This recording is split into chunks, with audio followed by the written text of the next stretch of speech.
Hi guys, punta pala tayo ngayon ng Fish Market. At ito, sumakay na tayo ng taxi. Papalo naman ako guys, maraming salamat. At dito na nga guys, dito na kami sa Fish Market. At ito, pinakalo na ng kasama ko yung timba.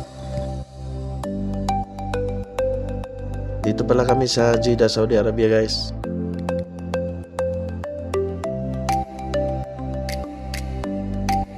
At dito pala guys, dito kami nakakita ng gusto naming bilhin. Ito yung talakitok at saka yung maya-maya na hinahanap namin at sinubukan namin na tawaran si kuya.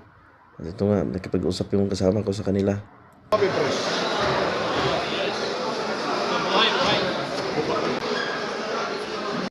Wow, ang ganda ng isda nila guys. At saka yung nakuha pala namin na isda guys, yung talakitok at saka yung maya-maya. At ito nga, natawaran na namin yung isda guys na 50 real. Nakuha din namin yung kilitin ng Bengali. Pangulam na rin to guys, ang ilang araw guys. Gagawin namin yung sinigang at saka prito, ano man, naluto nito ng mga nga guys, nilagay namin sa timba yung nabili namin. At alam niyo ba guys, yung 50 real sa atin ay 750 na din yon. Okay na rin tong presyo guys, kaysa sa atin. Sa atin to, baka nasa 1,000 mahigit na yung presyo na itong dalawang isda na binili namin na talakitok at saka maya-maya guys. Yun, tumalon pa yung tilapia guys, buhay pa.